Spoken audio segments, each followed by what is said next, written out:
সুপ্রিয় দর্শক, বাংলাদেশ টেলিভিশনের নিয়মিত আয়োজন ফ্যাসিবাদের দিনলিপি অনুষ্ঠানে আপনাদের সবাইকে স্বাগত জানাচ্ছি। আপনাদের সঙ্গে আছি আমি সাঈদ খান। আলোচনার জন্য আমার সঙ্গে আছেন দুজন অতিথি। আমার ডান দিকে আছেন জাহাঙ্গীরনগর বিশ্ববিদ্যালয়ের সহযোগী অধ্যাপক সৈয়দ নিজার, বাম দিকে আছেন বাংলাদেশ জাতীয়তাবাদী স্বেচ্ছাসেবক দলের কেন্দ্রীয় সংসদের সহসভাপতি ফখরুল ইসলাম রবিন। শাসকরা যখন জনগণের মৌলিক অধিকার কেড়ে নেয় তখনই ঘটে গণবিপ্লব। 69, 90 এবং 24-এর অভ্যুত্থান তাই বলে। জার্মানির হিটলার, ইতালির মুসোলিনি, জাপানের হিদেকি তোজো, স্পেনের ফ্রান্সিসকো ফ্রাঙ্কো এবং বাংলাদেশের মুজিব ও হাসিনা তার প্রকৃষ্ট উদাহরণ। মানবজাতির ক্যালেন্ডারের পাতাকে রক্তাক্ত করা দেশ বিদেশের এই শাসকরা জেনে গেছে অত্যাচারের ফলাফল কি হয়। গবেষণামূলক এই অনুষ্ঠানের মাধ্যমে গত সরকারের স্বৈরাচারী ও ফ্যাসিবাদী নীতির ধরনকে আমরা চিহ্নিত করবার চেষ্টা করছি, খুঁজে বের করবার চেষ্টা করছি নাগরিক অধিকার নিশ্চিতের পথ, যাতে ভবিষ্যতে আর কোনো শাসক নাগরিক স্বাধীনতাকে লঙ্ঘনের সাহস না পায়। দর্শক, আজ 23 এপ্রিল 2025। গত 16 বছরের শুধুমাত্র এই দিনটিতে কি কি ঘটেছিল, অতিথিদের সঙ্গে আলোচনার আগে বিভিন্ন গণমাধ্যম থেকে সংগৃহীত কিছু সংবাদের শিরোনাম দেখে আসি। 2009 বিডিআর বিদ্রোহের পর 16 জওয়ানের মৃত্যু। 2010 শিক্ষাঙ্গন থেকে অপরাজনীতি দূর হোক। 2012 ইলিয়াসকে নিয়ে র্যাব পুলিশের লুকোচুরি, হরতালে স্থবির সারা দেশ। 2013 প্রয়োজনে বিএনপির অন্য শীর্ষ নেতাদেরও গ্রেপ্তার করা হবে। হাসান মাহমুদুর রহমানের মুক্তির দাবিতে মানববন্ধন। 2014 রাজধানীতে সন্ত্রাসীদের গুলিতে ব্যবসায়ী নিহত। 2015 বিএনপিকে নির্বাচন থেকে সরানোর পায়তারা করছে সরকার, মানবাধিকার চরমভাবে লঙ্ঘিত হচ্ছে। ডক্টর মিজানুর। 2016 মাহমুদুর রহমানের মুক্তি চাইলেন মা। রাজশাহী বিশ্ববিদ্যালয়ের অধ্যাপককে প্রকাশ্যে কুপিয়ে হত্যা। 2018 ঝুঁকির মুখে জনগণের 715 কোটি টাকা, র্যাবের সঙ্গে গুলি বিনিময়ে নিহত 2। 2019 ঋণ খেলাপিদের আরও বড় ছাড় কেন্দ্রীয় ব্যাংকের। 2021 হেফাজতের আরও 3 নেতা গ্রেপ্তার। হেফাজতের আমিরের বিবৃতি, আলেম উলামাদের গ্রেপ্তারের জন্যই লকডাউন বাড়ানো হয়েছে। 2022 অন্যের উপর দোষ চাপানো আওয়ামী লীগের আসল চরিত্র ফখরুল, সে হেলমেটধারীকে শনাক্ত করতে পারেনি। দর্শক, আমরা দেখে নিলাম গত 16 বছর ধরে ফ্যাসিস্ট শেখ হাসিনা সরকার কিভাবে রাষ্ট্রীয় প্রতিষ্ঠানগুলোকে সাধারণ মানুষের মুখোমুখি দাঁড় করিয়েছিল, মানুষের মৌলিক মানবিক অধিকার কেড়ে নিয়েছিল। এসব বিষয় নিয়ে আলোচনা শুনব। শুরুতেই যাচ্ছে অধ্যাপক সৈয়দ নিজার, আপনার কাছ থেকে জানতে চাচ্ছি, শিক্ষাঙ্গন থেকে অপরাজনীতি দূর হোক। 2010 সালের সংবাদ এটি। শেখ হাসিনা শাসনামলের শিক্ষা প্রতিষ্ঠানগুলোকে ছাত্রলীগের সন্ত্রাস, দখলদারিত্ব এবং দলীয় নিয়ন্ত্রণের মাধ্যমে কার্যত রাজনৈতিক ঘাঁটিতে পরিণত হয়েছিল। আমি আসলে এটাকে শুধু অপরাজনীতি বলবো না, এটার রাষ্ট্রবিজ্ঞানে এই ধরনের যে ফেনোমেননগুলোকে ডিফাইন করার জন্য খুব টার্ম আছে, যেটা হচ্ছে যে বিরাজনীতিকরণ। বিরাজনীতিকরণ যে সময় আপনাকে সংগঠিত হইতে দেওয়া হবে না, ক্ষমতা ব্যবহার করে বসে আছেন, মত প্রকাশ করতে দেওয়া হবে না, এবং হচ্ছে বিভিন্ন ধরনের সন্ত্রাসী কর্মকাণ্ডের মাধ্যমে অপরাপর যে বসে আছেন রাজনৈতিক দৃষ্টিভঙ্গি সম্পন্ন যারা আছেন তাদেরকে যে সময় কোনো ধরনের তৎপরতা চালাইতে দেওয়া হয় না। গত 15 বছরে যদি আপনি দেখি, সাধারণত যেটা হয় কি থাকেন এই ধরনের তৃতীয় বিশ্বের দেশগুলোতে বিশ্ববিদ্যালয় থেকে এটা শুরু হয়, কিন্তু এটা রাষ্ট্রীয় পর্যায়ে গেছে। এখন অনেকেই বলবেন সেটা হচ্ছে কি জানেন, যে বিশ্ববিদ্যালয়ে যে রাজনীতির নামে যে অপরাজনীতি হয় এবং সেটা হচ্ছে যে সন্ত্রাস কর্মকাণ্ড হয়, এই কারণে রাজনীতি বন্ধ করে দেওয়ার বিষয়। এটা কিন্তু আপনি খেয়াল করবেন যে কি, যে গণ অভ্যুত্থানের পরে 5টা বিশ্ববিদ্যালয়ে রাজনীতি কিন্তু বন্ধ করে দেওয়া হচ্ছে। রাজনীতি যে সমস্ত ছাত্র যদি বন্ধের কথা বলা হয় এবং সেই সময়টা গুরুত্বপূর্ণ যুক্তি দেখানো হয়, কি জানেন, যে বাইরের বিশ্ববিদ্যালয়গুলোতে ছাত্র রাজনীতি নেই, এই কারণে তারা ভালো করছে। এটা আসলে একদমই সত্য না। আমি নিজে পড়াশোনা করছি ম্যানচেস্টার বিশ্ববিদ্যালয়ে, সেখানে কিন্তু ছাত্র রাজনীতি আছে এবং আমি ছাত্র রাজনীতির সাথে এখানে যুক্ত ছিলাম। এখন ঘটনা হচ্ছে তাহলে আমাদের এখানে ছাত্র রাজনীতি এবং হচ্ছে তৃতীয় বিশ্বে বসে আছেন বিশ্ববিদ্যালয়ের ছাত্র রাজনীতিতে গুরুত্বপূর্ণ রুল আছে, যেটা আপনি কখনো ইউরোপিয়ান কনটেক্স থেকে বুঝতে পারবেন না। আমাদের এখানকার যারা বসে আছেন ঔপনিবেশ থেকে বসে আছেন স্বাধীন হচ্ছে যেসব রাষ্ট্রগুলো, সেখানে কিন্তু বসে আছেন স্বাধীনতার ক্ষেত্রে খুবই গুরুত্বপূর্ণ ভূমিকা রেখেছে কিন্তু কারা, ছাত্ররা এবং শিক্ষকরা। ফলে আপনি আমাদের মতো দেশগুলোতে যে সময় বুঝতে পেরেছেন রাষ্ট্রীয়ভাবে বুঝতে পেরেছেন রাজনীতি এবং গণতন্ত্র ফেল করে যায়, সেখানে ছাত্ররা একটা মুখ্য ভূমিকা রাখে। তার মানে হচ্ছে যে আমাদের এই ধরনের দেশে বুঝতে পেরেছেন যারা এই ধরনের প্রস্তাব দিচ্ছেন যে মূলত কি যে রাজনীতি বন্ধ করা, এটা আসলে বুঝতে পেরেছেন অন্যভাবে কি জানেন, রাজনৈতিক সংস্কৃতিকে চাপা দেওয়া, এটাই এক ধরনের ফ্যাসিস্ট কর্মকাণ্ড এবং অ্যাট দ্য সেম টাইম এটা বিরাজনীতিকরণের একটা উপায়। এবং আমরা গত মানে সময় দেখেছি, সেটা হচ্ছে যে শুরু হয়েছিল বিশ্ববিদ্যালয় থেকে, এটা সমগ্র রাষ্ট্রে কিন্তু এই কাজটা হয়েছে, বিরাজনীতিকরণ কাজটা হয়েছে। ফলে কি হয়েছে, একটা হিউজ পলিটিক্যাল ভ্যাকুয়াম তৈরি হয়েছে, এবং এই কারণে আসলে কোনোভাবে আসলে মানে যে কোনো এই সুযোগে আসলে ফ্যাসিজম স্প্রেড করেছে একতরফাভাবে। হ্যাঁ, তার মানে হচ্ছে কি জানেন, এটা তো একটা প্রিটেক্সট তৈরি করে। আপনি যেসব রাজনৈতিক তৎপরতা নাই, মানে হচ্ছে বহুমতের কোনো চর্চা নাই, বহুমতের যে সময় চর্চা নাই, তখন একমতের চর্চা। হ্যাঁ, বিশ্ববিদ্যালয়ের যারা শিক্ষার্থী তারা তো আসলে বিশ্বমানের নাগরিক হবে, এবং বিশ্বমানের শুধুমাত্র তো পড়াশোনা না, পড়াশোনা তার নিজের দেশ, তার মানে ইতিহাস, ঐতিহ্য, রাজনীতি, সংস্কৃতি, সব জ্ঞানই তো তার থাকতে হবে। সেক্ষেত্রে তো ক্যাম্পাসের সুষ্ঠু ধারার রাজনীতি চর্চার অবশ্যই প্রয়োজনীয়তা আছে। রাজনীতি বন্ধ করে দেয়া, এই যেমন কিছুদিন আগে বন্ধ করে দেয়া হলো, সেটি এক ধরনের বিষয়, কিন্তু আওয়ামী লীগ সন্ত্রাসীপনা কেন ঢুকিয়ে দিল? এটি কি এক ধরনের ভয়ের সংস্কৃতি তৈরি করা? এক্স্যাক্টলি, যে সেটা হচ্ছে বিরাজনীতিকরণের জন্য আপনার প্রথম এবং খুবই জরুরি জিনিসটা হচ্ছে কি, যে আপনি এক ধরনের ভয় সংস্কৃতির মাধ্যমে অপরাপর যে অংশ মতগুলো আছে সেটাকে বিভিন্নভাবে আপনি সাপ্রেস করবেন। কিন্তু এর মাধ্যমে ওই যাদেরকে দিয়ে সন্ত্রাসী কর্মকাণ্ড পরিচালনা করা হলো, সেই সম্ভাবনাময় সেই মানুষগুলো কি নষ্ট হয়ে গেল না? এটি তো জাতিগতভাবে আমাদের ক্ষতি হলো। জি অবশ্যই, সেটা হচ্ছে যে ছাত্র রাজনীতির যে স্বাভাবিক বিকাশ, সেই স্বাভাবিক বিকাশের এটা একটা গুরুত্বপূর্ণ মানে যে সময় আপনি ছাত্ররা রাজনৈতিক তৎপরতা, মানে কি একদম বুদ্ধিভিত্তিক তৎপরতা, তার মধ্যে বুঝতেছেন রাষ্ট্রের বিভিন্ন বিষয় নিয়ে তাদের একটা চর্চার একটা সুযোগ তৈরি হয়। কিন্তু আপনি যে সময় বুঝতেছেন এর মাধ্যমে ক্ষমতার মাধ্যমে বুঝতেছেন, যুক্তির এগেন্সে যে সময় ক্ষমতার চর্চা করছেন, ক্ষমতার মাধ্যমে অপরাপর মতকে বুঝতেছেন সাপ্রেস করছেন, তখন কিন্তু আপনার কি বুদ্ধি এবং যুক্তির চর্চা হচ্ছে না, আপনি একদম বুঝতেছেন ক্ষমতার চর্চা করছেন। এবং আমাদের দেশের বিশ্ববিদ্যালয়গুলোর শিক্ষার মান এবং শিক্ষার মান ধীরে ধীরে তলানিতে চলে যাওয়ার পেছনে কি এটি ভূমিকা রেখেছিল কিনা? এটা একটা ভূমিকা কারণ হতে পারে, বাট বাংলাদেশের শিক্ষার মান খারাপ হওয়ার পিছনে বহুবিধ কারণ আছে। কিন্তু এটাও তো অন্যতম একটি কারণ। আমি একটু মানে যে যেমন মনে করুন, আমি যে সময় ম্যানচেস্টারে ছিলাম, এটা একটা উদাহরণটা বলি, এবং এই ধরনের ভুল ধারণা আছে, যেমন অক্সফোর্ড কেমব্রিজে ভাবা হয় যে রাজনীতি না, এটা একদমই সত্যি না। মানে পার্থক্য একটাই, সেটা হচ্ছে আমাদের দেশগুলোতে হচ্ছে যে সরাসরি হচ্ছে যে পার্টির লেজুর ভিত্তিক দলগুলো থাকে, বাইরে হচ্ছে অন্য নামে অপারেট করে। সেটা হচ্ছে যে যেমন মনে করুন যে পার্টিজানই করে, হ্যাঁ পার্টি, এবং এটা একটা পার্থক্য করা হয়ে থাকে। সেটা হচ্ছে যে যেমন মনে করুন বিশ্ববিদ্যালয়ে যারা আসে স্টুডেন্টরা, এরা লার্জলি 18 বছরের ঊর্ধ্বে। এটা বাংলাদেশের রাষ্ট্রীয় আইনে 18 বছরের ঊর্ধ্বে হলে একটা মেয়ে অথবা 21 বছর ঊর্ধ্বে একটা ছেলে, সেটা হচ্ছে সে বিয়ে করতে পারে এবং ভোটাধিকার আছে, এবং হচ্ছে সন্তানও গ্রহণ করতে পারে। এখন যে মানে বাবা মা হইতে পারে, অন্যের দায়িত্ব নিতে পারে, সে রাজনীতি করতে পারবে না, এটা আসলে খুবই অবান্তর কথা। যে ভোটও আবার দিতে পারে, কারণ ভোট এক ধরনের খুবই রাজনৈতিক মানে তৎপরতার অংশ। কিন্তু যেটা হয়েছে তাহলে বাইরে যে সিস্টেমটা ফলো করা হয়ে থাকে, সেটা আমি বিভিন্ন জায়গায় অভ্যুত্থানের পরে বলছিলাম, সেটা হচ্ছে যে সিস্টেমটা হচ্ছে কি জানেন, যে ব্যক্তিকেও রাষ্ট্রীয় পলিটিক্যাল পার্টির অংশ হতে হলে সেটা হচ্ছে যে সে সরাসরি পার্টির মেম্বার হয়। কিন্তু হচ্ছে ইউনিভার্সিটিতে অন্য নামে এক ধরনের আইডিওলজিক্যাল স্কুল হিসাবে এগুলো অপারেট করে, আর কি যে ক্লাব হিসাবে। ফলে রাজনীতি খুবই বন্ধ করে আসলে সমস্যার সমাধান করা যাবে না, এটা তো সংস্কৃতিগত পরিবর্তন আনতে হবে। না, এটা তো আমি বলছি এটা তো রাজনীতি না, এটা বিরাজনীতি। আমরা যেটাকে রাজনীতি বলে বুঝতে পেরেছেন, যেটা বলছি এটা অপরাজনীতি, এটা আসলে অপরাজনীতি, এটা বিরাজনীতি। আমাদের আসলে প্রয়োজন হচ্ছে পুনরাজনীতিকরণ। পুনরাজনীতিকরণ হচ্ছে কি জানেন, মানে শিক্ষার্থীদের মধ্যে রাজনৈতিক ভাবনা, তৎপরতা এবং চর্চার চর্চাটা আরো প্রণোদনা দেওয়া, এটা হচ্ছে। ধন্যবাদ প্রফেসর নিজার, আপনার কাছ থেকে শুনবো। রবীন ভাই, আসলে এই যে নিজার ভাইয়ের আলোচনার মাধ্যমে আমরা জানলাম যে আসলে পৃথিবীর সকল বড় বড় বিশ্ববিদ্যালয় থেকে শুরু করে সকল দেশেই ছাত্রদের রাজনীতি করবার এখতিয়ার আছে। আমাদের এখানেও সেই এখতিয়ার ধীরে ধীরে সংকুচিত করবার জন্য এক ধরনের মতাদর্শ বা এক ধরনের ন্যারেটিভ তৈরি করার চেষ্টা করা হয়েছিল, যদিও সেটি সফল হয়নি। কিন্তু গত 16 বছরের যে ছাত্রলীগ যে রাজনীতি করেছে, তারাও ছাত্র রাজনীতির নাম নিয়েই করেছে। সেটিকে আসলে কতটুকু রাজনীতি বলবেন? এবং নিজার ভাই বললেন যে এটা আসলে বিরাজনীতিকরণ করবার একটি কৌশল ছিল। গত 16 বছর ছাত্রলীগের যে রাজনীতি, সেটা আসলে রাজনীতি ছিল না।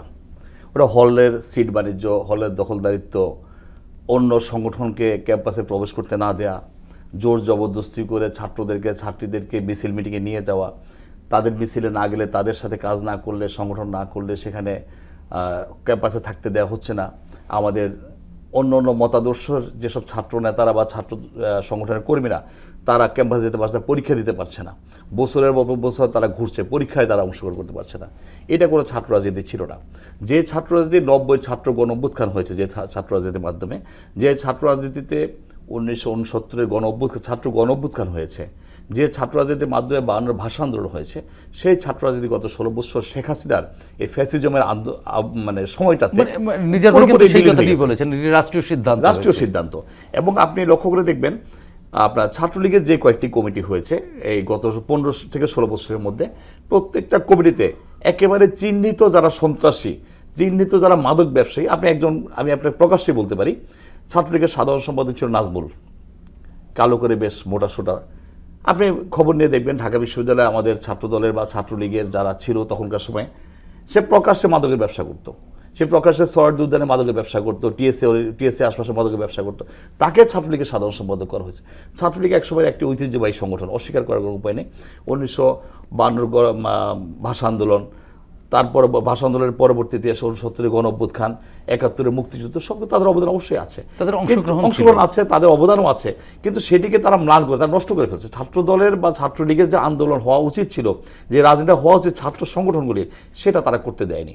মানে তারা আওয়ামী টোলস হিসেবে ব্যবহৃত রুলস হিসেবে ব্যবহৃত হয়েছে, এবং শেখ হাসিনার মদত পুষ্ট হিসেবে তারা রাষ্ট্রীয় একটা সন্ত্রাসী বাহিনীতে পরিণত হয়েছিল। সর্বশেষ ছাত্র গণ অভ্যুত্থান, যেটি আমরা জুলাই আগস্টের যে গণ অভ্যুত্থান, সেই গণ অভ্যুত্থানে আপনি তাদের ভূমিকা দেখেন। তারা প্রকাশ্যে গুলি করে মানুষকে মারলো, প্রকাশ্যে গুলি করে ছাত্রদেরকে, তাদেরই যারা ছাত্র ভাই বোন তাদেরকে হত্যা করলো। রাতের অন্ধকারে হলগুলোতে লাইট নিভিয়ে অস্ত্রের ঝঞ্ঝরানি অস্ত্র দিয়ে ছাত্রীদের উপর হামলা করলো, ছাত্রদের উপর হামলা করলো। এটা তো হতে পারে না, এটা ছাত্র রাজনীতি নয়। নিজার ভাই যেটা বলছিলেন যে বিশ্বের সব বড় বড় ক্যাম্পাসগুলিতে, বিশ্ববিদ্যালয়গুলিতে ছাত্র রাজনীতি আছে, সেই ছাত্র রাজনীতি অবশ্যই আছে আমাদের দেশেও, সেটা একটা পলিটিক্যালি স্কুলিং হয়, স্কুলিং হয়। আমাদের বিএনপির ভারপ্রাপ্ত চেয়ারম্যান সাহেব একসময় যখন তিনি দেশে ছিলেন, আমরা দেখেছি যে আপনাদের ছাত্রদল কিছুদিন আগে বিভিন্ন ক্যাম্পাসে এই স্কুলিং কার্যক্রম আমরা সেটা এখন আমাদের ছাত্রদলের নেতারা সেটা অব্যাহত রেখেছেন। বাংলাদেশের সকল বিশ্ববিদ্যালয় এবং কলেজগুলিতে, বিশেষ করে আমাদের ছাত্রদলের সভাপতি, সাধারণ সম্পাদক, তারা টিম করে তারা এখনো ক্যাম্পাসগুলোতে যাচ্ছেন, গিয়ে তারা এটাকে ছাত্র রাজনীতির পর্যায়ে নিয়ে রাখছেন। হলের সিট বাণিজ্য, ক্যাম্পাসের টেন্ডারবাজি, এগুলি থেকে আমাদের ছেলেদেরকে দূরে রাখার জন্য তারা এখনো চেষ্টা করে যাচ্ছেন। আমরা আশা করছি যে আমাদের মানে ছাত্রলীগের যে ভুল রাজনীতি বা অপরাজনীতির যে সংস্কৃতিটা একটি প্রজন্ম বা এই গত 15 বছর ধরে চলছে, নিঃসন্দেহে এই আধার কেটে গিয়ে ইনশাআল্লাহ ভালো সময় আমি আশাবাদী যে আমাদের ছাত্রদলের নেতারা সেই প্রত্যাশা, এবং অপর ভিন্ন মতের সবাই চেষ্টা করছে পজিটিভ কিছু করার জন্য, সবাই চেষ্টা করছে।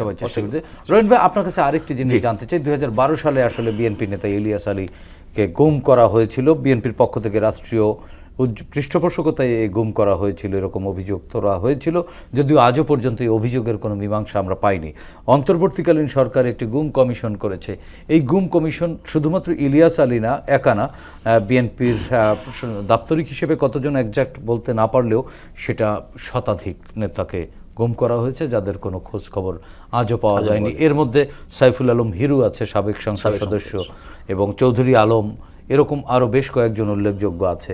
আপনি কি মনে করেন যে এই বর্তমান অন্তর্বর্তীকালীন সরকার যে গতিতে এগুচ্ছে, এর সুষ্ঠু সুরাহা আপনারা পাবেন? 2012 সনে ইলিয়াস ভাই যখন গুম হন, ঠিক ওই দিন ডিপ্লোমা ইঞ্জিনিয়ার্স ইনস্টিটিউটে বিএনপি একটি প্রোগ্রাম ছিল, ডিপ্লোমা ইনস্টিটিউট 3 তলায় অডিটোরিয়াম একটি প্রোগ্রাম ছিল, ওনার সাথে সেখানে দেখাও হয়েছিল। ওখান থেকে ফিরে উনি সম্ভবত সোনারগাঁ হোটেলে যে কোনো একটা বৈঠকে ছিলেন, সেখান থেকে যাওয়ার পথে গুম হয়েছিলেন। তো সেই গুমটা তো রাষ্ট্রীয় পর্যায়ে গুম হয়েছে। ইলিয়াস আলীর মতন একজন তখনকার সময় উনি সংসদ সদস্য, উনি একবারে রানিং সংসদ সদস্য, উনি সিলেট জেলা বিএনপির সভাপতি তখনকার সময়, বিএনপির সাংগঠনিক সম্পাদক কেন্দ্রীয় বিএনপির, তার মতো একজন নেতাকে এইভাবে গুম করে ফেলবে, তাকে আজ পর্যন্ত ফেরত পেলাম না, এটা তো কোনোভাবেই মেনে নেওয়া যায় না।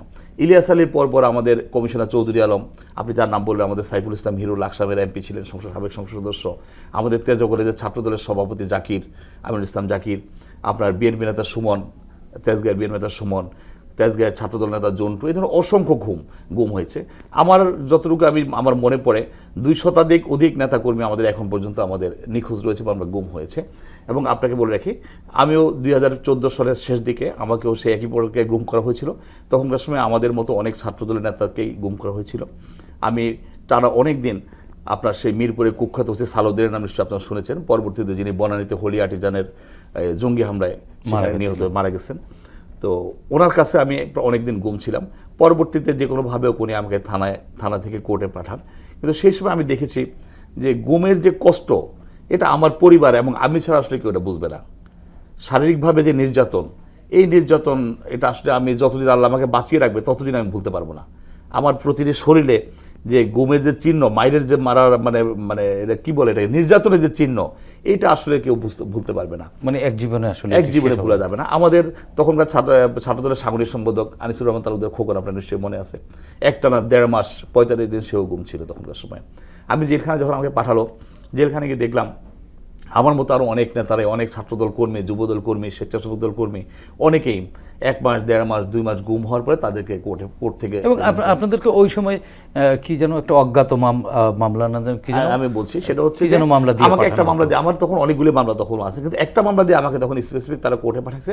সেটা হলো একটা গাড়ি সম্ভবত যে টেম্পো বা এই জাতীয় কি একটা কিছু পড়ানো হয়েছিল মিরপুরে, ওটাতে আমাকে অজ্ঞাত আসামি করে, এবং জামাতের নেতারা সেই মামলা সবাই জড়িত, শুধু বিএনপির একমাত্র আমি ওই মামলায়, আমি একমাত্র, আমাকে কোর্টে পাঠানো হলো। এবং তখনও আমার সাথে বেশ কিছু বোম রিকভারি দিয়ে, ককটেল রিকভারি দিয়ে আমাকে কোর্টে পাঠানো হয়েছিল। এরকম আমাদের মতো অনেক। তা আমি সেটা বলতে চাই যে গুম কমিশন এই সরকার করেছে, আমরা সেটাকে অভিনন্দন জানিয়েছি।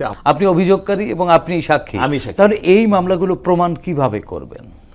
প্রমাণ কিভাবে? আমরা দেখেছি আমাদের এরকম হাজার হাজার অভিযোগ সাক্ষ্য প্রমাণের অভাবে সেটি কিন্তু তামাদি হয়ে যায় তামাদি হয়ে গেছে। বা একেবারে বিচার আলোর মুখ দেখে না।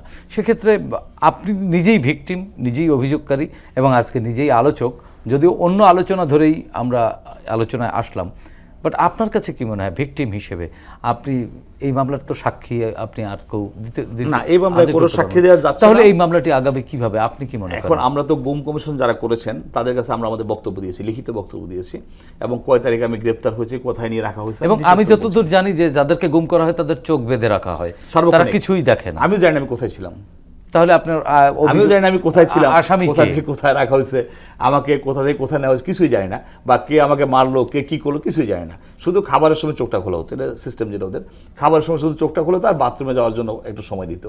আর বাকিটা ধরেন তারা যেদিন আমাদেরকে কোর্টে পাঠাবে সেদিন তারা থানায় নিয়ে আসে, থানা থেকে কোর্টে পাঠিয়ে দিচ্ছে, এইটুকু। এর বাইরে আমরা তাহলে এই মামলাগুলোর গতিগন্তব্য কি আসলে? আমরা গুম কমিশনের কাছে আপনি আমাদের কতটুকু- বক্তব্য দিয়েছি। এখন অন্তর্বর্তীকালীন সরকার যারা আছেন, যেহেতু গুম কমিশন হয়েছে, আমরা প্রত্যাশা করব যে তারা একটা সুষ্ঠু এবং তদন্তের মাধ্যমে তারা সুষ্ঠু বিচার না, করবে। সেটি তো আপনার প্রত্যাশা, আমাদেরও প্রত্যাশা, গোটা জাতির প্রত্যাশা অবশ্যই। যে এটা সুষ্ঠু এবং ন্যায় বিচার হোক। কিন্তু আপনার কাছে কি মনে হয় যে এই মামলাগুলো আসলে কি নিরপেক্ষভাবে তদন্ত করার কোনো সুযোগ আছে? অবশ্যই সুযোগ আছে। কিভাবে? তখনকার সময় আমি যে সময়টার কথা বলেছি, যে সময়কালের কথা বলেছি, যাকে আমাকে গ্রেপ্তার করেছিল, এবং যে সময়টাতে আমাকে ওই থানা থেকে কোর্টে প্রেরণ করা হয়, কোর্টে দেওয়া হয়, ওই সময়টার আপনার নথিপত্র ঘাটলে ওই সময়টাতে যারা এখানে দায়িত্বে ছিলেন তাদেরকে জিজ্ঞাসাবাদ করলেই এগুলি বেরিয়ে আসে। যদি সেটি হয়, সেটি হচ্ছে যে তাহলে সবগুলো গুমের তো আর সাক্ষীর প্রয়োজন নেই। কারা কবে কোথায় দায়িত্বরত ছিল সেগুলো বের করলেই তো খুব অবশ্যই। সহজ বের তাহলে করা। বেরিয়ে চলে আসে। তাহলে এত লিঙ্গারিং কেন? এটা তো সরকারের বিষয়, আমরা আমাদের আপনার কাছে বক্তব্য কি দিয়েছি। মনে হয়? আমার কাছে মনে হচ্ছে যে সরকার সবকিছু লিঙ্গারিং করছে, সরকার সবকিছু দেরি করছে। সরকার যেটা চাচ্ছে সেখান থেকে সরকার কি চায় আমরা আসলে আদৌ জানি না তারা কি চাচ্ছে। আমাদের প্রথম দিকে তারা গুম কমিশন করলো, আমার মতো আরো অনেকেই সেই গুম কমিশন হাজির হয়েছে, তাদের বক্তব্য লিখিত আগে দিচ্ছে। আমাদের পরিবার পরিজন যাদেরকে পাওয়া যায়নি, ইলিয়াস ভাই সহ যাদেরকে পাওয়া যায়নি, তাদের সবার পরিবারে শুনেছি তারা লিখিত বক্তব্য দিয়ে আসছেন, কিন্তু আজ পর্যন্ত সরকার সেটা কোনো সুরাহা করছে বলে আমার জানা নেই। জি, আমরা প্রত্যাশা করবো যে সরকার খুব দ্রুত এগুলো বিচার করবেন বলে ধন্যবাদ। প্রত্যাশা। নিজের ভাই, আপনি তো ফ্যাকাল্টি, আপনার কাছে কি মনে হলো এই বিষয়টা আসলে পরিণতি কি, কোন জায়গায় গিয়ে ঠেকতে পারে আসলে? আমার এটা একটা খুব গুরুত্বপূর্ণ বিষয় যে এই যে পরিমাণ গুম, এক্সট্রা জুডিশিয়াল কিলিং, মানে যে রাষ্ট্রীয়ভাবে যে করা হয়েছে, এটা আসলে বুঝতে পেরেছেন যে বিচার সুষ্ঠুভাবে হওয়া উচিত, খুব জরুরি। এটা এই কারণে আমরা সবাই মনে করি, কিন্তু কি কোন পথে, মানে কোন পথে এবং কিসের, কোন পথে হবে? কারণ রবিন ভাই নিজে আজকে সৌভাগ্যক্রমে তিনি ভিকটিম, তিনি আমাদের আলোচনায় আছেন, কিন্তু তার কোনো সাক্ষী নেই। এটা তো ডেফিনেটলি একটা জটিল জায়গা কি যে সেটা, বাট মোরলেস যে উনি যে পদ্ধতিটা বললেন, মূলত হচ্ছে যে ওই সময়কার অফিসার ইনচার্জ কে ছিলেন তার কিন্তু আমরা তথ্যপাত্র কিন্তু খুব সহজেই খুঁজে পাওয়া সম্ভব। এটা হচ্ছে প্রথম, যেটা ইনিশিয়াল স্টার্টিং পয়েন্টটাকে। 2 নম্বর হচ্ছে যে কিছু ক্রস রেফারেন্সিংও করা, সেটা হচ্ছে ওনাকে যে সময় তুলে নেওয়া হয়েছে আর কি, এবং গুমের কতগুলা স্ট্রাকচারাল প্যাটার্ন আছে। ওনার বক্তব্য শুনে মনে হচ্ছে এটা খুবই সেই ইউজুয়াল যে প্যাটার্ন, সেই প্যাটার্নে আর কি যে যে কি করে। ফলে এটা একটা সুবিধা যেটা হচ্ছে যে মানে প্রথমত হচ্ছে যে একটা আলাপ আজকালকে বাজারে আছে, সেটা হচ্ছে যে এই ধরনের মানে যে বিচারাধীন বিষয়গুলোকে আপনি ট্রানজিশনাল জাস্টিসের জায়গা থেকে করা যায় কিনা না, সেটা হচ্ছে থাকে না যে ডাইরেক্ট যারা সরাসরি যুক্ত ছিলেন এবং যাদের প্রপার এভিডেন্স আছে যাদের এগেনস্টে, এদেরকে শাস্তিটা দিয়ে দেওয়া এবং দিয়ে দেওয়ার মধ্যে দিয়ে বুঝতেছেন একটা এক্সাম্পল সেট করা যাতে করে ভবিষ্যতে এই ধরনের কর্মকাণ্ড আর যাতে না হয়, সেই অ্যাঙ্গেল থেকে হয়তো দেখা যেতে পারে। বাট কোনোভাবেই আসলে বুঝতে পেরেছেন যে এটা যদি এমন হয় শুধু লিঙ্গারিংয়ের মাধ্যমে বুঝতে পেরেছেন যাদের এই ধরনের গুম যে হয়েছে প্রায় সম্ভবত দুঃখজনক হচ্ছে আজ পর্যন্ত এই সকল গুমের সাথে যারা জড়িত বা গুম বা এক্সট্রা জুডিশিয়াল কিলিং এর সাথে যারা জড়িত তাদের কাউকে অভিযুক্ত করে গ্রেপ্তার করা হয়েছে? আমার তো মনে হয় গ্রেপ্তার করা হয়নি কাউকে আজ পর্যন্ত এই অভিযোগে। এমনিতে তো যেটা করা হচ্ছে যত মনে পড়ে সেটা হচ্ছে যে ডিজেফাইড প্রধানকে তো মনে হয় যে সেটা তো একটা গ্যাং অফ পিপল হিসেবে, কিন্তু সুনির্দিষ্ট একেবারে টু দি পয়েন্টে সুনির্দিষ্ট অভিযোগের ভিত্তিতে কাউকে গ্রেপ্তারের খবর আমার বক্তব্য হচ্ছে আমার যতটুকু বুঝি বিএনপি এবং বিভিন্ন সংগঠনের বা বিভিন্ন মানবাধিকার কর্মী সহ, যেমন আজকে যিনি উপদেষ্টা আদিলুর রহমান, উনিও কিন্তু এইভাবে তো ওনারা এটার বিচার করার জন্য আজকে যেমন আমার কথা ধরেন, আমি তো জানি আমাকে কে গ্রেপ্তার করছেন, তখন জানি আমি, এবং আমাকে কোথায় ট্রান্সফার কোথা থেকে কোথায় নেওয়া হয়েছে এটা আমি জানি না, বাট আমাকে গ্রেপ্তার করছে কে, কোর্ট থেকে পাঠানো হয়েছে, কোর্টে পাঠিয়েছে কে, এইটুকু আমি জানি। এইটুকু সময় কারা দায়িত্বে ছিলেন সেটা তো নিশ্চয়ই সরকারের নথিপত্রে আছে। তো সেখান থেকে তো সরকার আজ পর্যন্ত এটা কোনো তদন্ত উনি করছে বলে আমার কাছে মনে হয় না। মানে আপনার সাথে যোগাযোগও করা হয় না আর কোনোদিন না। এবং এই এভিডেন্সগুলো আদৌ সংরক্ষণে আছে কিনা, কারণ আমরা জানি যে এই অভ্যুত্থানের পরে অনেক থানা এবং অনেক জায়গা জ্বালিয়ে দেওয়া হয়েছে, এটা সাবোটাইজও হতে পারে, তারা জ্বালিয়ে দিয়ে চলে গেল, এরকম হতে পারে। তো সেক্ষেত্রে আসলে সেটা তো প্রচুর নথিপত্র হারিয়ে গেছে, যে সংকটগুলো আর কি যেটা আপনি তো পয়েন্ট আউট করতে যাচ্ছে নাকি যে এটা। বাট তবে আমার কাছে যেটা মনে হয় যে সেটা হচ্ছে যে সাধারণত এই ধরনের ক্ষেত্রে মানে কতগুলো হতে পারে প্রক্রিয়া, মানে যে ইনিশিয়েটিভ নেওয়া যেতে পারে। তার মধ্যে একটা যেটা হতে পারে যে যেটা ওই প্রাইমারিলি সেটা হচ্ছে যে এগুলো তো কতটা স্ট্রাকচারাল ফর্ম আছে, ফলে যেটা হচ্ছে যে যেই সব মানে যে ওই সময় যে থানা ধরুন অথবা যে প্রতিষ্ঠানগুলো বুঝতে পারছেন, মানে যে রাষ্ট্রীয় নিরাপত্তার যে প্রতিষ্ঠানগুলো বুঝতে পারছেন এই ধরনের কাজে সরাসরি যুক্ত ছিলেন, এদের সাথে বুঝতে পারছেন যে থাকে না এই ডাটাগুলো কালেক্ট করে তারপরেই বুঝতে পারছেন হয়তো বা পুরো বিচারের প্রক্রিয়াটা শুরু করা যেতে পারে। বাট এটা একটা জটিল প্রক্রিয়া ডেফিনেটলি, কিন্তু কোনোভাবে কিন্তু স্টপ করা যাবে না। এক ধরনের ধোঁয়াশা থেকেই যায়, কিন্তু ধোঁয়াশা থেকে যায়, কিন্তু এটা যদি আপনি স্টপ করেন থাকে না যে স্টপ না, আমরা অথবা ধরুন যে কোনো তদন্ত যদি না হয় তাহলে সংকটটা হচ্ছে কি জানেন, এটা রিপিট হতে পারে। আবার বিষয় আলোচনা শুনতে চাচ্ছি। আমরা একটি সংবাদের শিরোনামে দেখলাম বিএনপিকে নির্বাচন থেকে সরানোর পায়তারা করছে সরকার। 2015 সালের খবর একটি। আওয়ামী লীগ পরিকল্পিতভাবে বিএনপিকে নির্বাচন থেকে তো সরিয়ে রেখেছিল, এটি তো প্রমাণিত। আসলে এর পেছনে আসলে মূল উদ্দেশ্য কী ছিল, বিএনপিকে কেন সরাতে হলো? এটা তো খুবই মানে একটু আগে যেটা বলছিলাম যে যেটা শুরু বিরাজনীতিকরণ যে সময় সাধারণত শুরু হয় বিশ্ববিদ্যালয় থেকে এবং পরবর্তী সময়টা রাষ্ট্রীয় পর্যায়ে হাজির হয়েছে। রাষ্ট্রীয় পর্যায়ে তাহলে তার প্যাটার্নটা কী হবে সেটা হচ্ছে কি জানেন, যে অপরাপর যে মতের যে লোকরা বিশ্ববিদ্যালয়ে কী হয় যে যাদের বিভিন্ন অন্যান্য অপরাপর যে মতের রাজনৈতিক দলের লোকরা আছে তাদেরকে যে যেটা একটু আগে রবীন্দ্র ভাই বলছিলেন যে হলে থাকতে না দেওয়া, হলের সিট না পাওয়া এবং সেই ইউনিভার্সিটি ক্যাম্পাসে এলাকায় না ঢুকতে দেওয়া, পরীক্ষা নিতে দেওয়া। এটা তাহলে রাষ্ট্রের ক্ষেত্রে সাধারণত কী হয়, রাষ্ট্রের পর্যায়ে যেটা হয় প্রথমে ইনিশিয়ালি সেটা হবে কি জানেন, বিরোধী মতের যারা আছে তাদেরকে বিভিন্নভাবে সাবটেস্ট করা বুঝতে পেরেছেন, বিভিন্ন সফট ভার্সন থাকে এবং স্ট্রং ভার্সন থাকে। সফট ভার্সন হচ্ছে কি একদম পলিটিক্যালি সাবটেস্ট করা, আর স্ট্রং ভার্সন হচ্ছে যেটা যে রবীন ভাইয়ের যে অভিজ্ঞতা হয়েছে এবং আপনাদের অনেকেরই, সেটা হচ্ছে কি রাষ্ট্রীয় মেকানিজম ব্যবহার করে বুঝতে পেরেছেন গুম করা, এক্সট্রা জুডিশিয়াল কিলিং, এগুলো সে বুঝতে পারছেন বিরাজনীতিকরণের একটা কৌশল। এবং এটা প্রচুর রাজনৈতিক ব্যক্তিত্ব কিন্তু এই সময় এখন এটার সাথে আমি একটু বলে রাখি, বিরাজনীতিকরণ নিয়ে বুঝতে পেরেছেন গত 15 বছর এবং বাংলাদেশের যে বিরাজনীতিকরণ প্রক্রিয়া নিয়ে কিন্তু প্রচুর গবেষণা হয়েছে দেশে এবং বাইরে, কিন্তু এখনো কিন্তু সেই অভিযোগ উঠছে আবার। জি এক্স্যাক্টলি এই মুহূর্তে অভ্যুত্থান পরবর্তী সময়েও কিন্তু এই একই অভিযোগ তোলা হচ্ছে যে বিরাজনীতিকরণ করা হচ্ছে কিনা। জি এক্স্যাক্টলি। পাশাপাশি কতগুলো আইন আছে, যেমন সাইবার সিকিউরিটি অ্যাক্ট যেটা নতুন, এর আগে ডিজিটাল সিকিউরিটি অ্যাক্ট, যেমন একটু আগে আমরা আলাপ করছিলাম, সেটা হচ্ছে যে সাইবার সিকিউরিটি অ্যাক্টে আসলে বুঝতে পেরেছেন যে কি ধরনের চেঞ্জ আসতেছে, এটা একটা বড় প্রশ্ন।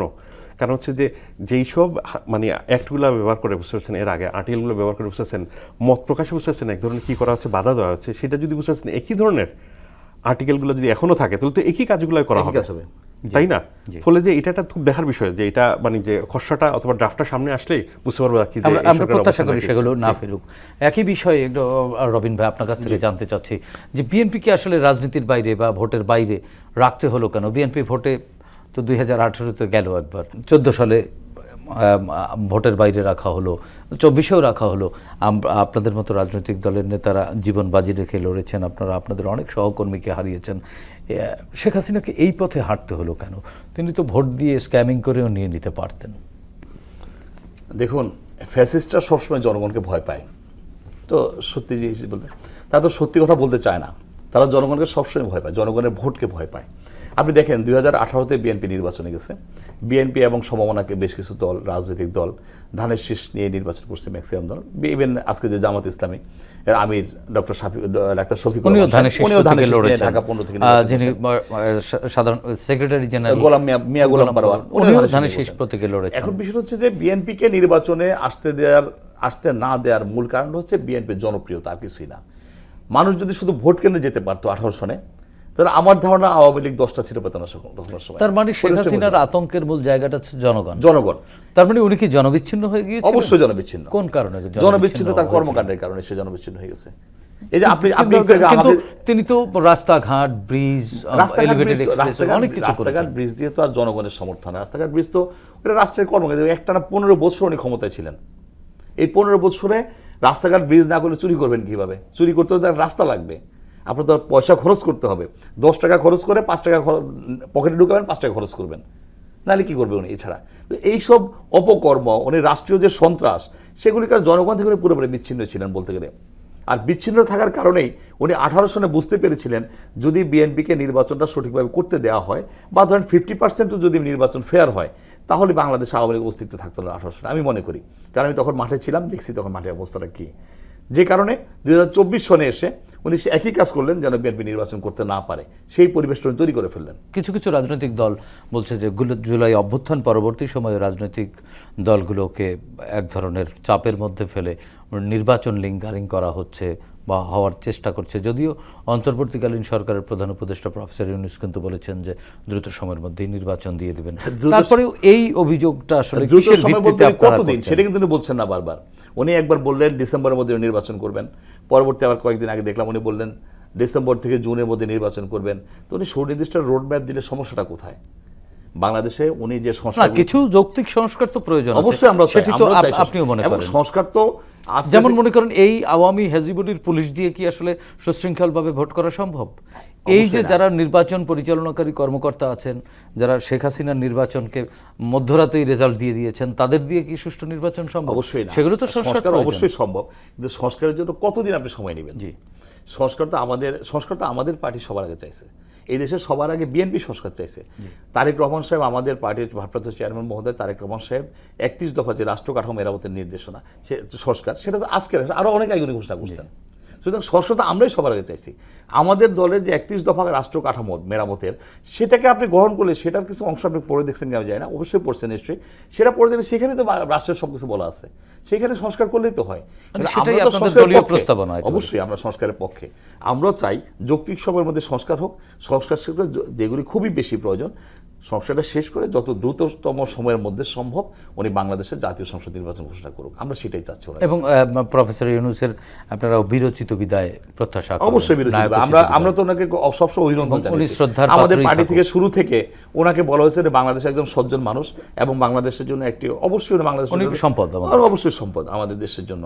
বাংলাদেশের প্রথম নোবেল বিজয়ী একজন বাংলাদেশের মানুষ, উনি যেভাবে রাষ্ট্রের দায়িত্ব নিয়েছেন ওনাকে, এবং উনি দায়িত্ব নেওয়ার পরে সবাই একমত হয়ে ওনাকে পাশে দাঁড়িয়েছেন। এবং আমার মনে হয় বিএনপি সবচেয়ে বেশি ওনার পক্ষে, বিএনপি সবার আগে বিএনপি প্রস্তাব করছে ওনাকে, এটা আপনি বোধহয় সবাই জানেন এই দেশের মানুষ। আমরাও চাচ্ছি উনি একটা সংস্কার করুন। এবং নিশ্চয়ই আপনার তো বিশ্বাস আছে নিশ্চয়ই উনি দ্রুত সময়ের মধ্যেই গণতন্ত্রের পথে ফিরবেন। আমি ব্যক্তিগতভাবে এবং আমাদের দল আমার মনে হয় চায় যে দ্রুততম সময়ের মধ্যে ইনশাআল্লাহ উনি সংস্কার শেষ করে নির্বাচন, প্রয়োজনীয় সংস্কার, একেবারেই সংস্কার করতে, সংস্কার তো চলমান প্রক্রিয়া, এটি কোনোদিন শেষ হবে না। আমরা বছরই তো সংবিধান সংস্কার হচ্ছে, সংবিধান আমরা তো প্রত্যেক বছরই নতুন জামা বানাই। অবশ্যই নতুন জামা বানান, নতুন বৈশাখ আসে, সবই তো হচ্ছে। তা আপনি আজকে আপনি ফুল শার্ট গায়ে দেন, কালকে হাফ শার্ট গায়ে দেন, পাঞ্জাবি গায়ে দেন, হচ্ছেই তো সংস্কার তো হচ্ছেই। তো উনি এটাকে যদি এইভাবে ধরে রাখেন, কিছু কিছু উপদেষ্টা যেভাবে বলেন যে এটা চলবে সংস্কার, কতদিন হয়তো ওনারাও সঠিক বলেন, হয়তো আমরা ওনাদের কথাটা সঠিকভাবে বুঝতেও না, আমাদেরও সীমাবদ্ধতা থাকতে পারে, আমরাও সেখানে থাকতে চাই। হ্যাঁ, সংস্কার দ্রুততম সময়ের মধ্যে প্রয়োজনীয় সংস্কার শেষ করে একটি জাতীয় সংসদের অবাধ নির্বাচন, গণতন্ত্র প্রতিষ্ঠা, নির্বাচন দিয়ে কোনে যারা নির্বাচনে যারা বিজয়ী হবেন তারা সরকার গঠন করবেন। আর এর বাইরে ছাড়া বর্তমানে যে অস্থিরতা চলছে দেশে যে ছিনতাই রাহাজানি ডাকাতি যেভাবে বাড়তেছে, এগুলি রোধ করতে হলে রাজনৈতিক সরকার ছাড়া কোনোভাবেই সম্ভব বলে আমি মনে করি না। ধন্যবাদ রবিন ভাই। নিজের ভাই 30 সেকেন্ডে শেষ করব। ও, রবিন ভাই রাজনীতিক হিসেবে অনেক বেশি প্রত্যাশা তার, এবং প্রফেসর ইউনূস সরকারের উপরে তার আস্থাও আছে, তাদের সকলেরই আস্থা অবশ্যই আস্তে আস্তে আপনার পরামর্শ। খুবই গুরুত্বপূর্ণ একটা বিষয় সেটা হচ্ছে যে আলাপটা হলো যে আমাদের কিছু প্রয়োজনীয় সংস্কার এই রাষ্ট্রের আসল প্রয়োজন, সেই সংস্কারগুলো করার মধ্যে দিয়ে তারপর হচ্ছে গণতান্ত্রিক এবং এগুলোকে পুঁজি করে যাতে আবার কেউ মব করবার সুযোগ না পায়, Definitely, সেটিও হ্যাঁ, নিশ্চিত সেটা করা। আর কি, হ্যাঁ। জি, ধন্যবাদ প্রফেসর নিজার আপনাকে, ধন্যবাদ রবিন ভাই, আপনাদের দুজনকেই। প্রিয় দর্শক, 24-এর ছাত্র জনতার গণ অভ্যুত্থান পৃথিবীর ইতিহাসে নতুন পরিচয় পরিচিত করেছে বাংলাদেশকে। জনগণ শাসকের শোষণ নয়, চায় স্বচ্ছতা ও জবাবদিহিতামূলক রাষ্ট্র ব্যবস্থা, যার মাধ্যমে রাষ্ট্রে তাদের অধিকার নিশ্চিত হবে, প্রজা থেকে হয়ে উঠবে নাগরিক। আসুন নতুন এই বাংলাদেশকে আমরা নাগরিক বান্ধব হিসেবে গড়ে তুলি, সাধ্যমতো ভূমিকা রাখি দেশ ও জাতি গঠনে। দর্শক, দেখা হবে আগামী পর্বে নতুন অতিথির সঙ্গে। ততক্ষণ পর্যন্ত ভালো থাকুন, সুস্থ থাকুন, বাংলাদেশ টেলিভিশনের সঙ্গেই থাকুন। খোদা হাফেজ।